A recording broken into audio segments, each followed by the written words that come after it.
Hello students, welcome back to our channel. आज की class में हम कॉस्ट अकाउंटिंग के चैप्टर नंबर 5 ओवरहेड्स के बारे में पढ़ेंगे। क्लास शुरू करने से पहले अगर आपने चैनल अभी तक सब्सक्राइब नहीं किया है तो do subscribe our channel and press bell icon for notifications of latest videos. Class शुरू करते हैं।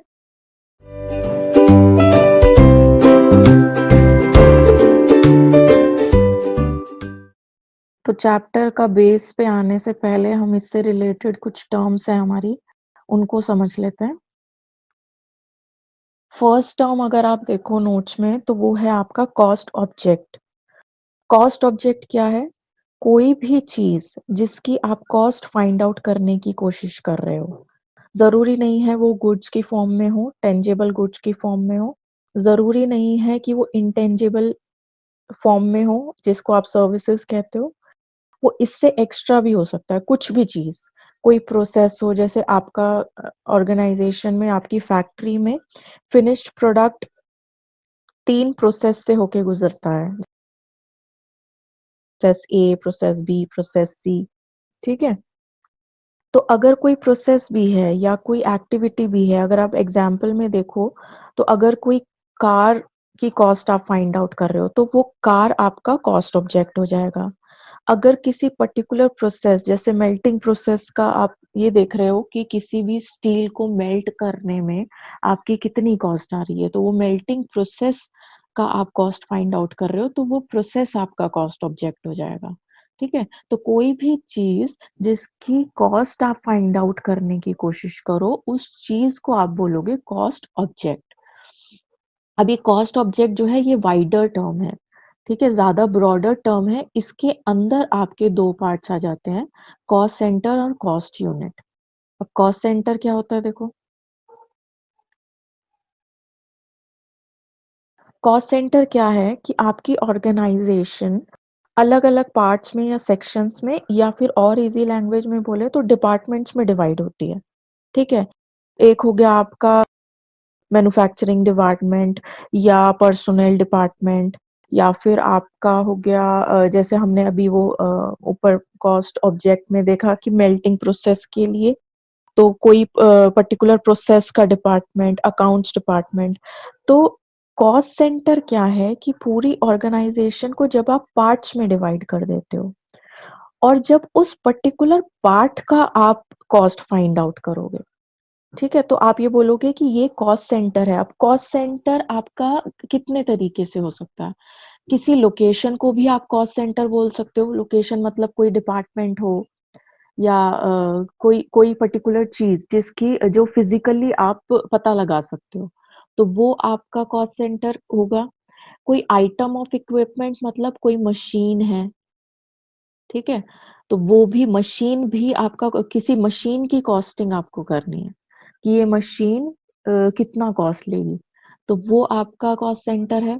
कोई पर्सन भी हो सकता है कि एक सेल्समैन को रखने के लिए आपको कितनी कॉस्ट लगानी पड़ेगी। ठीक है, तो पर्सन भी कॉस्ट सेंटर हो सकता है। और ग्रुप ऑफ दीज मतलब कि इनका ग्रुप, कि आइटम ऑफ इक्विपमेंट भी हो और पर्सन भी हो। ठीक है, तो वो भी आपका मिलके कॉस्ट सेंटर बन सकता है। तो कॉस्ट सेंटर जो है वो आप कह सकते हो सब पार्ट है कॉस्ट ऑब्जेक्ट का। कि कॉस्ट ऑब्जेक्ट में हमने एक ब्रॉडर एरिया देख लिया, ठीक है, कि हम इस पर्टिकुलर डिपार्टमेंट की या इस पर्टिकुलर, आप कह सकते हो कि अगर हम इसमें देखें, यहाँ पे देखो, अगर मैं कॉस्ट ऑब्जेक्ट का समझो, मैं फर्स्ट एग्जाम्पल ले रही हूँ, ठीक है, कि कार मैन्युफैक्चरिंग में कितनी कॉस्ट आएगी, तो कार तो हो गया आपका कॉस्ट ऑब्जेक्ट। अब कार को मैन्युफैक्चर करने के लिए बहुत सारे प्रोसीजर्स लगेंगे और बहुत सारे उसमें लोग इन्वॉल्व होंगे, बहुत सारे अलग अलग डिपार्टमेंट्स इन्वॉल्व होंगे। ठीक है, कोई असेंबलिंग डिपार्टमेंट है, कोई आपका स्टोर कीपर है। तो जब आप सेकेंड लेवल पे आओगे कि ब्रॉडर एरिया हो गया कार की कॉस्ट फाइंड आउट करना, तो कार कॉस्ट ऑब्जेक्ट, और उसको कंप्लीट फाइनल प्रोडक्ट तक आना, एक कार की मैन्युफैक्चरिंग तक पूरा जो प्रोसीजर है आपका, उसमें अलग अलग जगह पे कितनी कॉस्ट लगेगी। तो वो जो अलग-अलग जगह हैं, अब वो लोकेशन भी हो सकती है, आइटम ऑफ इक्विपमेंट भी हो सकता है, पर्सन भी हो सकता है या ग्रुप ऑफ दीज़ भी हो सकता है। तो अलग-अलग पॉइंट पे कॉस्ट फाइंड आउट करना, तो उन अलग-अलग पॉइंट्स को आप बोलोगे कि ये कॉस्ट सेंटर है, ठीक है? बेसिकली 2 तरीके के हमने कॉस्ट सेंटर्स में डिवाइड कर दिया। पहला है आपका पर्सनल कॉस्ट सेंटर्स जहाँ पे सिर्फ़ आपके इंडिविजुअल इन्वॉल्व हैं, ठीक है? सिर्फ़ पर्सन है, ह्यूमन बीइंग है। दूसरा है आपका वैसे नाम से ही पता चल रहा है, इम्पर्सनल कॉस्ट सेंटर जहाँ पे जैसे हमने ये देखा ना, ऊपर हमने यहाँ पे देखा था location, item of equipment, person और ग्रुप ऑफ दीज़। तो ये जो पर्सन वाला पार्ट है, इसको हमने कर दिया पर्सनल कॉस्ट सेंटर्स में और बाकी के जो बचे हुए हैं लोकेशन, आइटम ऑफ इक्विपमेंट और ग्रुप ऑफ दीज़ क्योंकि ग्रुप में ऑब्वियसली अगर आप पर्सन के साथ आइटम ऑफ इक्विपमेंट या लोकेशन कुछ ऐड करोगे तभी तो वो ग्रुप बनेगा ना। तो अगर पर्सन के साथ कोई भी चीज़ नॉन लिविंग थिंग अगर ऐड हो गई तो फिर वो आपका इम्पर्सनल में आ जाएगा। तो इम्पर्सनल कॉस्ट सेंटर्स में लोकेशन, आइटम ऑफ इक्विपमेंट या फिर इनका ग्रुप। अब इम्पर्सनल को भी हमने 2 पार्ट्स में डिवाइड किया है, production cost centres and service cost centres.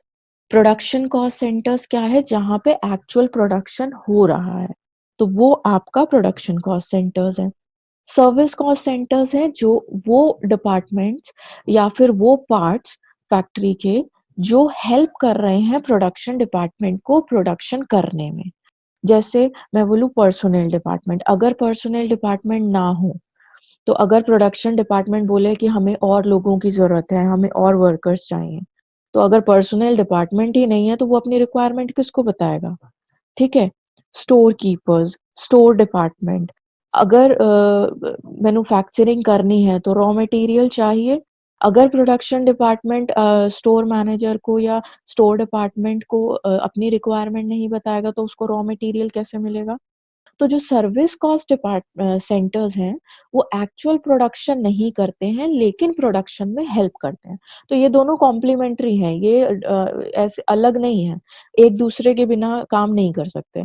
Production service पे डिपेंड करेगा और सर्विस जो है वो हेल्प करेगा प्रोडक्शन कॉस्ट सेंटर्स की। तो पर्सनल एंड इम्पर्सनल 2 तरीके के कॉस्ट सेंटर्स हो गए और इम्पर्सनल में आपके 2 फर्दर डिवाइड हमने किया, production cost centres and service cost centres. ठीक है?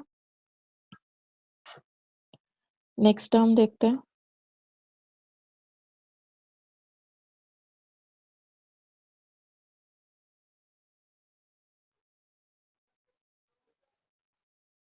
कॉस्ट यूनिट क्या है? मेजरमेंट की यूनिट जैसे हमने कोई भी यूनिट ले लेते हैं केजी या लीटर या हमने सर्विस वाले केस में पैसेंजर किलोमीटर, ठीक है? तो ये तो सिंपल है, इसमें कुछ ऐसा समझाने वाली चीज़ है नहीं। कॉस्ट यूनिट मतलब कोई भी क्वांटिटी जिस पे आप कॉस्ट कन्वीनिएंटली कैलकुलेट या एलोकेट कर सकते हो। तो 2 तरीके की है।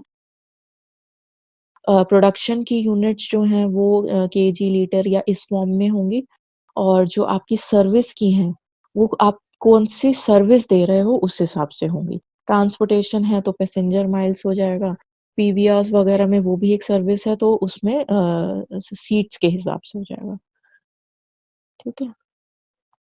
इसमें बेसिकली जो मेन पॉइंट था वो कॉस्ट सेंटर का था, कॉस्ट सेंटर को समझने का। ओवरहेड्स में कॉस्ट सेंटर वर्ड ही यूज़ होगा बार-बार और डिपार्टमेंट आप ये कह सकते हो कि डिपार्टमेंट अगर हम बोल रहे हैं ओवरहेड्स में डिपार्टमेंट वर्ड यूज़ कर रहे हैं, तो उसका मतलब कॉस्ट सेंटर है और डिपार्टमेंट आपने ये कंसिडर नहीं करना है कि डिपार्टमेंट का मतलब हमेशा लोकेशन। ठीक है?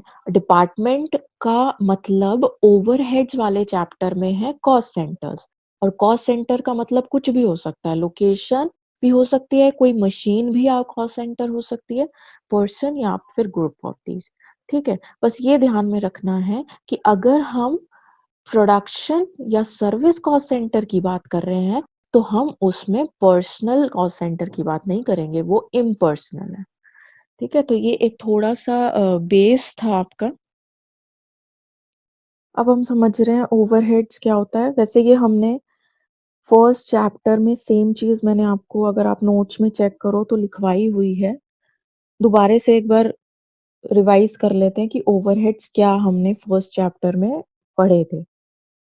हमने ये देखा था कि हमारा 3 तरीके की एलिमेंट्स हैं कॉस्ट में, मटेरियल, लेबर और एक्सपेंसेस, और तीनों के 2-2 पार्ट्स हैं, डायरेक्ट एंड इनडायरेक्ट,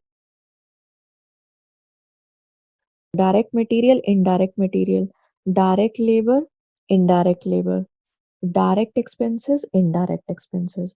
तो जो भी इनडायरेक्ट वाला पार्ट था, उसको मिला के ओवरहेड्स बनते हैं, यानी indirect material, indirect labour, indirect expenses. ठीक है? तो इनडायरेक्ट मटेरियल क्या था? जो मटेरियल डायरेक्टली विजिबल नहीं है आपके फिनिश प्रोडक्ट में। आप फिनिश प्रोडक्ट को देख के आइडेंटिफाई नहीं कर सकते हो कि इसमें कितना आपका कोई और मटेरियल लगा है या नहीं लगा। जैसे हमने ये देखा था कि कोई मशीनरी में अब अगर आप लुब्रिकेंट ऑयल यूज़ कर रहे हो, तो फिनिश प्रोडक्ट देख के तो आपको नहीं पता चलेगा ना कि इस पर्टिकुलर प्रोडक्ट को बनाने के लिए मशीन में कितना लुब्रिकेंट ऑयल डाला गया। तो वो आपका इनडायरेक्ट मटेरियल हो गया। इनडायरेक्ट लेबर कि अगर कोई सिक्योरिटी गार्ड है आपकी फैक्ट्री का, तो वो उसको उस पे भी तो कॉस्ट लग रही है, उसको भी आप पेमेंट कर रहे हो, तो वो आपके इनडायरेक्ट लेबर है। इनडायरेक्ट एक्सपेंसेस आपकी बिल्डिंग का रेंट, फैक्ट्री बिल्डिंग का रेंट, ठीक है? तो ये जो इनडायरेक्ट वाले पार्ट हैं, इनको मिला के आपका ओवरहेड्स बनता है। अब ओवरहेड्स को हमने 3 पार्ट्स में डिवाइड कर दिया था कि 3 तरीके के आपके ओवरहेड्स हो सकते हैं। पहले जो कि आपके फैक्ट्री में एक्सपेंसेस हो रहे हैं या फैक्ट्री में आपका कॉस्ट लग रही है, तो हम उसको फैक्ट्री मैन्युफैक्चरिंग वर्क या प्रोडक्शन ओवरहेड्स बोल सकते हैं। इस पर्टिकुलर चैप्टर में हम फैक्ट्री वर्ड ही यूज़ करेंगे, फैक्ट्री ओवरहेड्स। दूसरा हमारा ऑफिस एंड एडमिनिस्ट्रेशन ओवरहेड्स और तीसरा हमारा सेलिंग एंड डिस्ट्रीब्यूशन ओवरहेड्स, ठीक है?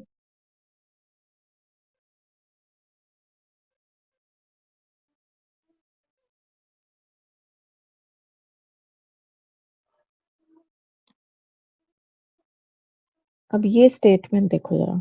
Direct cost are charged directly to the cost centres without difficulty. कैसे? Direct material, direct labour, direct expenses. वो सारे चीजें तीनों जो हैं वो डायरेक्ट हैं। वो आप आइडेंटिफाई कर सकते हो कि डायरेक्ट मटेरियल किस पर्टिकुलर डिपार्टमेंट में जाएगा। डायरेक्ट लेबर अगर है तो कौन से लोग कहाँ काम कर रहे हैं, किस कॉस्ट सेंटर में या किस डिपार्टमेंट में। अब जब भी हम कॉस्ट सेंटर बोल रहे हैं तो उसका मतलब डिपार्टमेंट, और डिपार्टमेंट बोलेंगे तो उसका मतलब कॉस्ट सेंटर। तो किस पर्टिकुलर डिपार्टमेंट में काम कर रहे हैं वो भी पता चलेगा। ठीक है? तो जो जो आपकी जितनी भी डायरेक्ट कॉस्ट है, उसको आप इजीली आइडेंटिफाई कर सकते हो कि वो किस पर्टिकुलर डिपार्टमेंट से रिलेटेड है, और उसको वहां से आप रिकवर कर सकते हो। देखो अल्टीमेटली हम क्या कर रहे हैं, जितनी भी हमारी कॉस्टिंग में हम जितनी कॉस्ट निकाल रहे हैं, हमें क्या करना है कि हम हमें ये देखना है कि अगर हमारी कॉस्ट इतनी आई, तो इस कॉस्ट को आप रिकवर कैसे करोगे।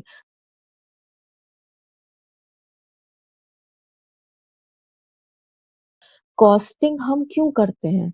कि हमें पता चले कि कितना खर्चा होगा और उस खर्चे को आप रिकवर कहाँ से करोगे।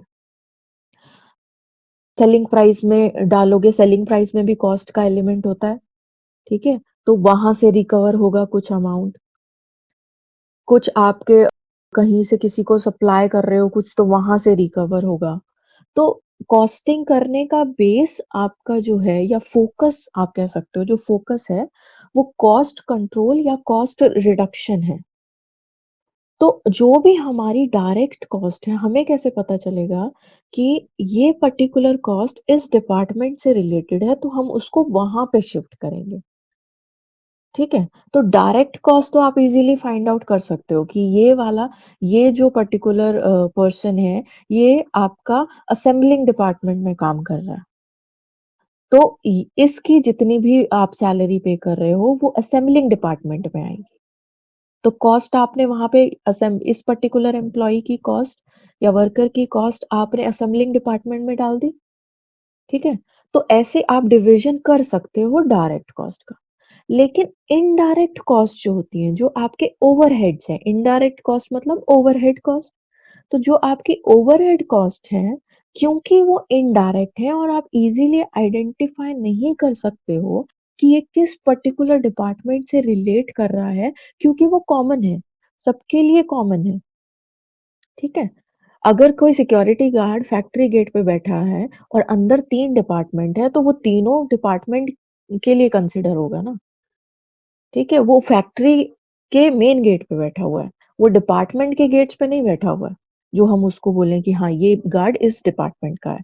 वो फैक्ट्री का सिक्योरिटी गार्ड है, जिसके अंदर तीनों डिपार्टमेंट्स हैं। तो अब मुझे कैसे पता चलेगा कि इस पर्टिकुलर सिक्योरिटी गार्ड पे जो मेरी कॉस्ट लग रही है, यानी मैं उसको जो पे कर रही हूँ, वो मैं कौन से डिपार्टमेंट के हेड में डालूँ? तो ओवरहेड कॉस्ट को आइडेंटिफाई करना बहुत मुश्किल है, ठीक है?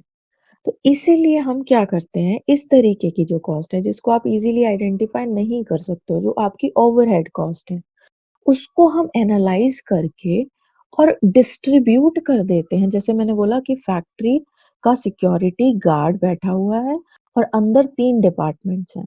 तो फैक्ट्री के सिक्योरिटी गार्ड को जो हम पे कर रहे हैं, वो हम तीनों डिपार्टमेंट्स में कोई एक पर्टिकुलर बेसिस, कोई सूटेबल बेसिस पे तीनों डिपार्टमेंट्स में डिवाइड कर देंगे। अब यहाँ पे मेन हमें यही सीखना है कि कौन से ऐसे बेसिस हैं जिस पे हम ओवरहेड कॉस्ट को डिवाइड करते हैं। डायरेक्ट कॉस्ट है वो तो हमें पता है, उसमें कोई दिक्कत नहीं है कि आपको पता है कौन से डिपार्टमेंट की है। लेकिन दिक्कत आती है इनडायरेक्ट कॉस्ट या फिर ओवरहेड कॉस्ट के केस में। ठीक है? तो हमें अब आगे यही सीखना है कि जहाँ पे हम डिवीज़न ना कर पाएँ, हम आइडेंटिफ़ाई ना कर पाएँ कि ये कॉस्ट किस पर्टिकुलर डिपार्टमेंट की है, तो हम किस बेसिस पे उस कॉस्ट को डिफरेंट डिपार्टमेंट्स या डिफरेंट कॉस्ट सेंटर्स में डिवाइड करेंगे। ठीक है? अब आई थिंक आपको ओवरहेड्स का बेस पता चल गया होगा और ये पता चल गया होगा कि हम क्या अभी फर्स्ट स्टेप में हैं, बहुत सारी चीज़ें हैं इसमें पढ़ने के लिए, लेकिन फर्स्ट स्टेप में हम क्या पढ़ने वाले हैं कि आप ओवरहेड्स कॉस्ट जो है, ओवरहेड कॉस्ट उसको डिस्ट्रीब्यूट करना डिफरेंट डिपार्टमेंट्स में ऑन अ पर्टिकुलर बेसिस, ठीक है? तो वो डिस्ट्रीब्यूशन हम कैसे करेंगे, वो हम इस वीडियो में देख रहे हैं। तो steps in overhead distribution. First step आपका ओवरहेड डिस्ट्रीब्यूशन में क्या होगा, classification and collection of overhead. अभी इसका क्या मतलब है कि आपको जो सिमिलर टाइप के एक्सपेंसेस हैं, सिमिलर टाइप के कॉस्ट हैं, ओवरहेड कॉस्ट हैं, उसको आप ग्रुप कर लो, एक पर्टिकुलर हेड में डाल दो। जैसे कि अगर मैं एग्जांपल लूँ डेप्रिसिएशन का, तो डेप्रिसिएशन अगर मैं फैक्ट्री में डेप्रिसिएशन की बात करूँ, तो फैक्ट्री की बिल्डिंग का डेप्रिसिएशन भी हो सकता है, प्लांट एंड मशीनरी का भी डेप्रिसिएशन हो सकता है और फैक्ट्री में जो असेट्स हैं, उनका डेप्रिसिएशन भी हो सकता है। ठीक है? तो एक्सपेंस का टाइप क्या है? डेप्रिसिएशन। तीनों में आप डेप्रिसिएशन कैलकुलेट कर रहे हो, तो हमने एक हेडिंग बना दिया, जो हेडिंग है आपकी वो डेप्रिसिएशन हो गई और उसके फिर सब पार्ट्स बन गए आपके कि depreciation of factory building, assets, plant and machinery. तो जो सिमिलर टाइप के एक्सपेंसेस हैं, उसका हम ग्रुपिंग कर देते हैं पहले। पहले हम ग्रुप्स बना रहे हैं कि कितने अलग-अलग तरीके के एक्सपेंसेस हैं और उन हेडिंग्स को हम कोड दे देते हैं, ठीक है? तो जब आप हेडिंग्स को कोड अलॉट करते हो तो उसको बोलते हैं कोडिफिकेशन ऑफ ओवरहेड्स, ठीक? तो फैक्ट्री ओवरहेड्स को अगर आप कोडिंग कर रहे हो तो उसको बोलेंगे स्टैंडिंग ऑर्डर नंबर। और अगर administration and selling and distribution overheads, क्योंकि 3 तरीके के ओवरहेड्स हमने करे हैं ना, factory, administration, selling and distribution. तो अगर फैक्ट्री ओवरहेड्स में आप ऐसा ग्रुपिंग कर रहे हो और कोडिंग कर रहे हो, तो उसको आप बोलोगे स्टैंडिंग ऑर्डर नंबर। और administration and selling and distribution में अगर आप कोडिंग कर रहे हो, तो उसको बोलेंगे कॉस्ट अकाउंट नंबर, ठीक है? प्रैक्टिकल के पॉइंट ऑफ व्यू से मतलब जब आप प्रैक्टिकल क्वेश्चन करोगे तो इसका कुछ फर्स्ट पॉइंट का ऐसा आपको कुछ विजिबली दिखेगा नहीं कि हम कहाँ पे क्लासिफाई कर रहे हैं, ठीक है? मेन आपका सेकंड पॉइंट से शुरू होगा। तो फर्स्ट पॉइंट पहला स्टेप क्या हो गया आपका कि आपने ग्रुपिंग करनी है। जितने भी सिमिलर टाइप के एक्सपेंसेस हैं उनको एक हेड में डाल लिया। इस तरीके से आपने बहुत सारे अपने अलग-अलग हेड्स बना लिए। उन अलग-अलग हेड्स को आपने कोडिंग कर दिया। ठीक है? तो ये हो गया आपका क्लासिफिकेशन। सेकंड स्टेप पे आओ। अब यहाँ से आपका मेन शुरू होता है जो कि प्रैक्टिकल भी बेस्ड है। सेकंड स्टेप में कोडिंग करने के बाद या फिर क्लासिफाई करने के बाद, ग्रुपिंग करने के बाद, सेकंड इज़ डिपार्टमेंटलाइज़ेशन ऑफ ओवरहेड्स। इसका मतलब अब आपको जिसको हम प्राइमरी डिस्ट्रीब्यूशन ऑफ ओवरहेड्स भी बोलते हैं, यानी अब हम डिवाइड कर रहे हैं कि ये पर्टिकुलर हेड यानी ये पर्टिकुलर आपका जो एक्सपेंस है या ओवरहेड कॉस्ट है, इसको हम किस डिपार्टमेंट में डालेंगे। ठीक है? डिपार्टमेंट वाइज़ हम अपने ओवरहेड कॉस्ट को एलोकेट कर रहे हैं। अब देखो इसमें 2 टर्म्स लिखी हैं। फर्स्ट लाइन अगर हम पढ़ें, departmentalisation is the process of allocation and apportionment of overheads to different departments. ठीक है? यानी डिपार्टमेंटलाइज़ेशन यानी ये जो आप आपके जो ओवरहेड कॉस्ट हैं, उसको डिफरेंट डिपार्टमेंट्स को अलॉट करते हो।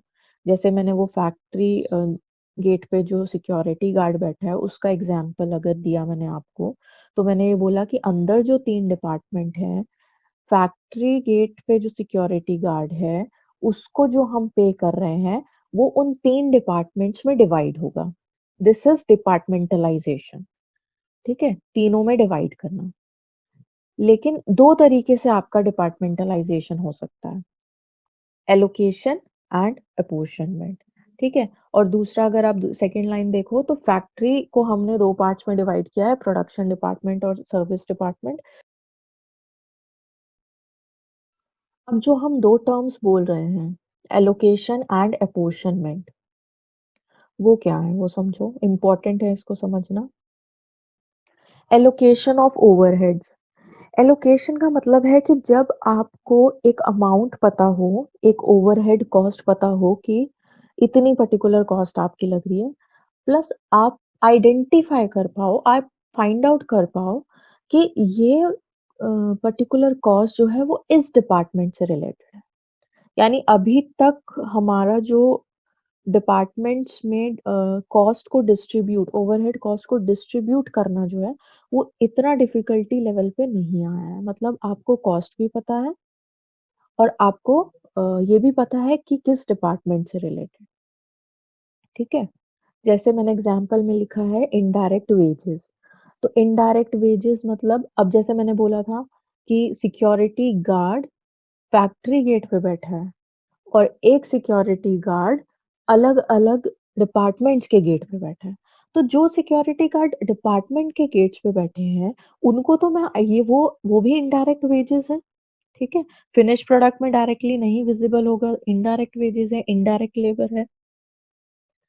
लेकिन मुझे ये पता चल रहा है कि ये वाला सिक्योरिटी गार्ड इस पर्टिकुलर डिपार्टमेंट का है। तो मैं अमाउंट भी है मेरे पास, मैं एक फिक्स्ड अमाउंट भी है, एग्ज़ैक्ट अमाउंट भी है, जो मैं उस पे खर्चा कर रही हूँ उस पर्टिकुलर गार्ड पे और मुझे ये भी पता चल रहा है कि ये किस पर्टिकुलर डिपार्टमेंट से रिलेटेड है। तो मैं आसानी से उसकी कॉस्ट को उस पर्टिकुलर डिपार्टमेंट को एलोकेट कर सकती हूँ। तो this is allocation of overheads जब आप इज़िली आइडेंटिफ़ाई कर पाओ exact amount of overhead cost को और पर्टिकुलर डिपार्टमेंट को। तो हम बड़े ही आराम से उस पर्टिकुलर डिपार्टमेंट को ये वाली ओवरहेड कॉस्ट एलोकेट कर सकते हैं। ठीक है? तो ये डिपार्टमेंटलाइज़ेशन का ही पार्ट है। आपने डिपार्टमेंटलाइज़ेशन में ही फर्स्ट स्टेप आपने देखा एलोकेशन ऑफ ओवरहेड्स। दूसरा तरीका ये है अपॉर्शनमेंट ऑफ ओवरहेड्स। अब ये डिफ़िकल्ट है। यहाँ पे आप ये कह रहे हो, अब हम दोबारा से आ जाते हैं उसी फैक्ट्री के सिक्योरिटी गार्ड पे कि अब ये जो सिक्योरिटी गार्ड है, इसका ना मुझे डिपार्टमेंट पता है, क्योंकि ये तो फैक्ट्री के गेट पे बैठा है, ठीक है? तो अब इसका मैं डिवीज़न डिपार्टमेंट्स में कैसे करूँगी?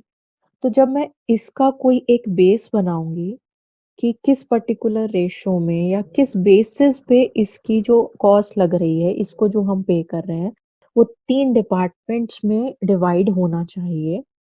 तो इस प्रोसीजर को आप बोलते हो अपॉर्शनमेंट ऑफ ओवरहेड्स, यानी टोटल ओवरहेड कॉस्ट को डिवाइड करना वेरियस डिपार्टमेंट्स में ऑन सम इक्विटेबल बेसिस। यानी अपॉर्शनमेंट में ना तो आप डिपार्टमेंट फाइंड आउट कर पाते हो, ठीक है? दोनों में फ़र्क क्या है? एलोकेशन में आप इज़िली डिपार्टमेंट फाइंड आउट कर सकते हो। अपॉर्शनमेंट में आप डिपार्टमेंट नहीं आइडेंटिफ़ाई कर पाते हो, इसीलिए आप किसी बेसिस को ढूँढते हो कि किस बेसिस पे डिवाइड करें। तो अभी हम बेसिकली अपॉर्शनमेंट के बारे में बात करेंगे, ठीक है? आई होप ये दोनों पॉइंट समझ में आए हैं, एलोकेशन एंड अपॉर्शनमेंट।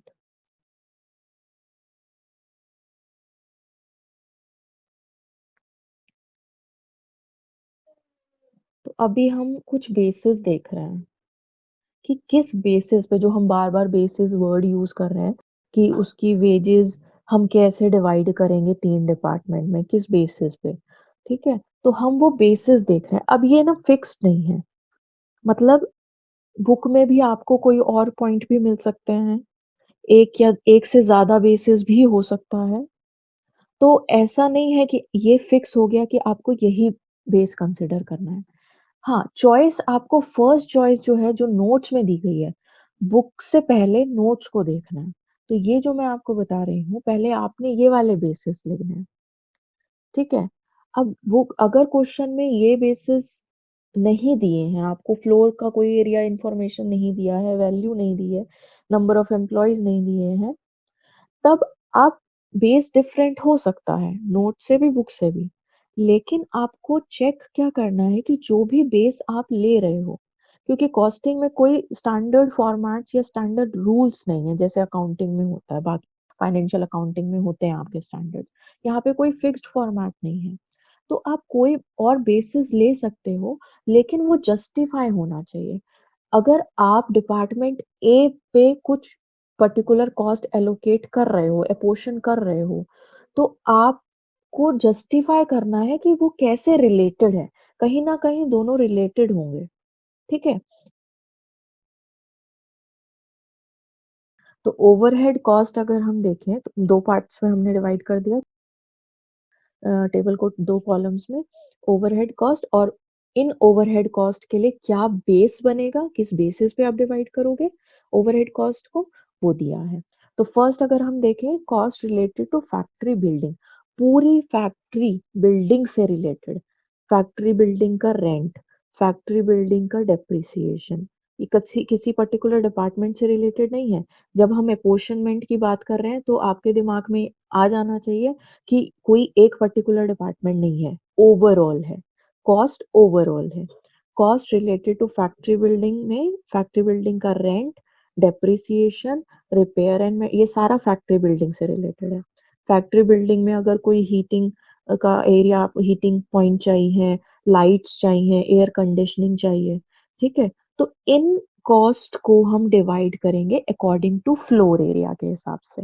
कि किस डिपार्टमेंट के पास कितना फ्लोर एरिया है, उस हिसाब से ओवरऑल फैक्ट्री का रेंट वहाँ पे शिफ्ट हो जाएगा। जैसे अगर मैं कह रही हूँ 3 डिपार्टमेंट्स हैं, पहला डिपार्टमेंट जो है उसके पास समझो, अब अगर मैं परसेंटेज में बात करूँ कि उसके पास 50% एरिया है, दूसरा डिपार्टमेंट और तीसरे डिपार्टमेंट के पास 25-25% एरिया है, ठीक है? तो फैक्ट्री की बिल्डिंग का जो रेंट है, उसको आप 3 डिपार्टमेंट्स में डिवाइड करोगे एरिया के बेसिस पे। यानी सबसे ज़्यादा रेंट का पोर्शन जाएगा डिपार्टमेंट ए के पास, फिर बी और सी में बचे हुए पार्ट का इक्वल, ठीक है? तो फ्लोर एरिया के हिसाब से। इसी तरीके से फैक्ट्री बिल्डिंग का जो डेप्रिसिएशन लग रहा है, वो भी आपका फ्लोर एरिया के हिसाब से डिवाइड होगा कि किस डिपार्टमेंट के पास कितना एरिया वो ऑक्यूपाई कर रहे हैं बिल्डिंग का, उतनी ही हम ये वाली सारी कॉस्ट जो हैं, rent, depreciation, repair and maintenance related to factory building, वो हम डिवाइड कर देंगे, ठीक है? अच्छा, एक चीज़ और है, अगर आप यहाँ पे देखो तो मैंने टेबल के ऊपर लिखा है फैक्ट्री ओवरहेड। तो ये हम बेसिस, क्योंकि हमने 3 तरीके के ओवरहेड्स देखने हैं सीक्वेंस में, factory, administration, selling and distribution. तो ये बेसिस जो हैं वो आपके फैक्ट्री ओवरहेड्स की अभी हम बात कर रहे हैं, ठीक है? दूसरा है cost related to factory plant and machinery. अब फैक्ट्री बिल्डिंग की बात हो गई, अब फैक्ट्री के अंदर जो प्लांट एंड मशीनरी लगी हुई है उसका भी डेप्रिसिएशन होगा, उसका भी इंश्योरेंस होगा, उसकी रिपेयर्स एंड मेंटेनेंस होगी। तो उस पे जो कॉस्ट लग रही है प्लांट एंड मशीनरी पे, वो हम फाइंड आउट करेंगे कितनी असेट की वैल्यू है। अब आप ये देखो, यहाँ पे एक और बेस भी तो बन सकता है कि किस डिपार्टमेंट के पास कितनी मशीनरी है, नंबर ऑफ मशीनरी के बेसिस पे। बिल्कुल हो सकता है, जस्टिफाइड है। हम जस्टिफाई कर सकते हैं कि डिपार्टमेंट ए के पास 3 मशीनरी थी, इसलिए हमने उसको डेप्रिसिएशन जो है वो उस हिसाब से डिवाइड कर दिया, अपनी-अपनी मशीनरी के हिसाब से। बिल्कुल कर सकते हैं, बेसिस जो है वो अलग हो सकता है, लेकिन आपको बस जस्टिफाई करना है कि कैसे वो इस पर्टिकुलर डिपार्टमेंट से लिंक कर दिया आपने, ठीक है? तो अभी हम देख रहे हैं कि फर्स्ट प्रेफरेंस जो है हमारी, वो हम वैल्यू ऑफ असेट के हिसाब से करेंगे। नहीं दिया होता है तो हम कोई और बेसिस सोचेंगे। तो हमने वैल्यू ऑफ असेट के हिसाब से डेप्रिसिएशन, इंश्योरेंस या रिपेयर्स एंड मेंटेनेंस जो है वो अलग-अलग डिपार्टमेंट्स में डिवाइड कर दिया। फिर है आपके फैक्ट्री पावर, या फिर जिसको आप मोटिव पावर भी बोलते हो, ठीक है? तो इसको हम हॉर्स पावर के बेसिस पे या फिर किलोवाट के आवर्स के बेसिस पे डिवाइड करेंगे डिपार्टमेंट्स में। अच्छा, इसमें देखो, अब एक आपको नोट दिया हुआ है, if working hours of machines are different, then power expense should be divided in the ratio of, ये जो मैंने बॉक्स में 3 क्रॉस लगाए हुए हैं, इस अमाउंट के बेसिस पे आपने जो है, ये जो भी फिगर आएगी इस बेसिस पे आपने डिवाइड करना है, इस रेशो में, ठीक है? 3 डिपार्टमेंट है, तीनों में कितना मशीन आवर्स है, उस हिसाब से रेशो बना के इस रेशो में आपको डिवाइड करना है। अब ये नोट का मतलब क्या है, इसको हम एग्जाम्पल से समझे, तो अगर आपकी फैक्ट्री में समझो 10 मशीन्स हैं, और 10 मशीन्स 5 घंटे चलती हैं या पूरा-पूरा दिन चलती हैं, यानी उनके जो वर्किंग आवर्स हैं वो डिफरेंट नहीं है। तो आपको ये नोट फॉलो करने की ज़रूरत नहीं है, सिंपल हॉर्स पावर लो, या फिर अगर किलोवाट आवर्स दिया है क्वेश्चन में, तो किलोवाट आवर्स के हिसाब से डिवाइड कर दो। लेकिन अगर 10 में से 7 मशीन्स जो हैं वो 10 घंटे चलती हैं और 3 मशीन्स जो हैं वो 5 घंटे चलती हैं। अब यहाँ पे वर्किंग आवर्स डिफरेंट हो गए। अब आपको नोट को फॉलो करना है कि हम कह रहे हैं मशीन आवर्स डिफरेंट है। ठीक है? तो आप हर मशीन का जितना भी उसका हॉर्स पावर है, मशीन आवर्स उसके अपने मशीन आवर्स के हिसाब से मल्टीप्लाई करके अमाउंट एक फिगर निकालोगे। ऐसे करते हुए आप 10 मशीन्स की रेशो निकालोगे और उस रेशो के बेसिस पे आप डिवाइड करोगे। अभी इस टेबल को समझना शायद थोड़ा-सा डिफिकल्ट होगा, ठीक है? तो जब हम क्वेश्चन करेंगे इस पे बेस्ड, तब वो ज़्यादा क्लियर हो जाएगा। नेक्स्ट देखते हैं ओवरहेड कॉस्ट क्या है आपकी, सुपरविज़न कॉस्ट। सुपरविज़न मतलब आपने एम्प्लॉइज़ रखे हुए हैं, 10 लोगों पे 1 सुपरवाइज़र रखा हुआ है, तो उस सुपरवाइज़र को भी आप पे कर रहे हो, वो भी हमारी कॉस्ट है। तो उसका सुपरविज़न, यानी अगर आप ये कह सकते हो कि 1 सुपरवाइज़र 3 डिपार्टमेंट्स के लिए, ठीक है? तो अब मैं तीनों डिपार्टमेंट उसके अंदर हैं, तो एक किसी डिपार्टमेंट पे सारी कॉस्ट उसकी नहीं डाल सकती हूँ। तो आप फर्स्ट प्रेफ़रेंस हमारी क्या होगी? बेसिस के लिए नंबर ऑफ एम्प्लॉइज़, कि किस सुपरवाइज़र के अंदर कितने नंबर ऑफ एम्प्लॉइज़ हैं, उस हिसाब से हमने डिवाइड कर दिया। अगर नंबर ऑफ एम्प्लॉइज़ नहीं दिए हैं, फिर फ्लोर एरिया के हिसाब से, कि अगर फ्लोर ए जैसे हम बोल दें, जैसे अभी मैंने आपको बोला कि 3 डिपार्टमेंट्स, तो हर एक डिपार्टमेंट में कितना फ्लोर एरिया, तो उस हिसाब से डिवाइड करते हैं, ठीक है? लाइटिंग, अब ये जो लाइटिंग है और ये वाली जो हमने ऊपर भी एक लाइटिंग का पॉइंट था, यहाँ पे ये वाला cost related to factory building, ये दोनों डिफरेंट है। ये आपकी फैक्ट्री की लाइटिंग है और ये जर्नल लाइटिंग है, ये वाली जो है। जर्नल लाइटिंग मतलब फैक्ट्री से बाहर लेकिन आपके एरिया में ही आती है, ठीक है? बिल्डिंग के बाहर लगी हुई है लाइट्स। बिल्डिंग के अंदर नहीं लगी हुई है। जो अंदर वाली लाइट्स हैं वो फर्स्ट पार्ट में आएगा। तो ये जर्नल लाइटिंग है। तो इस केस में आपका क्या है, नंबर ऑफ लाइट पॉइंट्स, कितने पॉइंट्स लगे हुए हैं, फर्स्ट प्रेफरेंस आप उस बेसिस पे डिवाइड करोगे। अगर लाइट पॉइंट्स नहीं दिए हैं नंबर ऑफ लाइट पॉइंट्स तो फिर फ्लोर एरिया के हिसाब से। और जब हम फ्लोर एरिया की बात कर रहे हैं तो हम ये कह रहे हैं कि कितने डिपार्टमेंट के पास कितना फ्लोर एरिया, उस हिसाब से हमने डिवाइड कर दिया। ठीक है। सिक्स्थ पॉइंट है स्टोर्स ओवरहेड्स और मटेरियल हैंडलिंग। स्टोर्स में सामान रखा हुआ है, वहां पे उसको मेंटेन करने में खर्चा हो रहा है, तो वो वाली कॉस्ट को आप डिवाइड करोगे पहले मटेरियल रिक्विजिशन के बेसिस पे। मतलब अगर किसी भी डिपार्टमेंट को रिक्वायरमेंट है तो वो एक स्लिप फिल करके देगा कि आपको इतनी रिक्वायरमेंट है। तो मटेरियल रिक्विजिशन से हमें पता चल जाएगा कि किस डिपार्टमेंट में कितना मटेरियल गया है। तो उस बेसिस पे हम डिवाइड कर देंगे स्टोर ओवरहेड्स की कॉस्ट को उस पर्टिकुलर डिपार्टमेंट पे। अगर मटेरियल रिक्विजिशन से रिलेटेड कोई इंफॉर्मेशन नहीं दी है तो डायरेक्ट मटेरियल की जो वैल्यू है उसी बेसिस पे हम ओवरहेड्स को, स्टोर ओवरहेड्स को डिवाइड कर देंगे। सिंपल। ठीक है। Next is indirect wages. तो सिंपल है, इनडायरेक्ट वेजेस को आप डायरेक्ट लेबर कॉस्ट पे डिवाइड करोगे। मैं दोबारा बोल रही हूँ, बेसिस अलग हो सकते हैं, बुक में भी आपको जो नोट्स में बेसिस है उससे अलावा बेसिस भी आपको बुक में मिलेंगे। ठीक है। लेकिन ये हम जैसे हर बार एक स्टैंडर्ड फॉर्मेट बना लेते हैं ताकि आप इजी हो जाए आपके लिए क्वेश्चन सॉल्व करना, तो हमने एक ये स्टैंडर्ड बना लिया है कि फर्स्ट आपको ये वाले बेसिस देखने हैं। अगर इससे रिलेटेड इंफॉर्मेशन नहीं है तब आपको आइडेंटिफाई करना है कि क्वेश्चन में कैसे आप किसी भी बेस को डिपार्टमेंट से जस्टिफाई तरीके से लिंक करके बेस बना सकते हो। ये सारा अपोर्शनमेंट है जहां पे आप कॉस्ट को आइडेंटिफाई ना कर पाओ कि वो किस डिपार्टमेंट की है, इसीलिए हम बेसिस देख रहे हैं। जर्नल ओवरहेड्स, मिसलेनियस ओवरहेड्स या सन्ड्री। अब ये जो जर्नल ओवरहेड्स, अब यहाँ पे आपको बताया नहीं गया जर्नल ओवरहेड्स में क्या। अगर क्वेश्चन में लिख दिया सिर्फ जर्नल ओवरहेड्स या मिसलेनियस एक्सपेंसेस या सन्ड्री एक्सपेंसेस, तो अब जर्नल ओवरहेड्स में क्या चीजें आती हैं, ऐसा कुछ नहीं लिखा है। तो आप फर्स्ट प्रेफरेंस दोगे डायरेक्ट वेजेस के बेसिस पे। नहीं दिया है डायरेक्ट वेजेस तो मशीन आवर्स के बेसिस पे।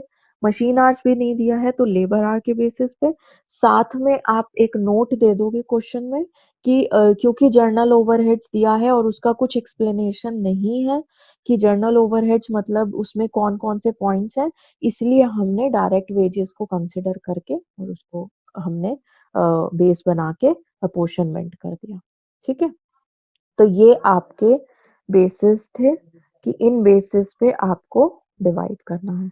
तो नेक्स्ट वीडियो में जो कि हम नेक्स्ट क्लास में देखेंगे, उसमें हम देखेंगे ओवरहेड डिस्ट्रीब्यूशन समरी, कि ये जो आपने बेसिस देखा अब इसको आप प्रैक्टिकल क्वेश्चन पे कैसे अप्लाई करोगे। ठीक है। तो आज की क्लास के लिए इतना ही है, बाकी हम नेक्स्ट क्लास में करेंगे। अगर आपको आज का वीडियो अच्छा लगा हो तो do like share and subscribe to our YouTube channel और press bell icon for notifications. तो नेक्स्ट क्लास में हम मिलते हैं। Okay, bye bye.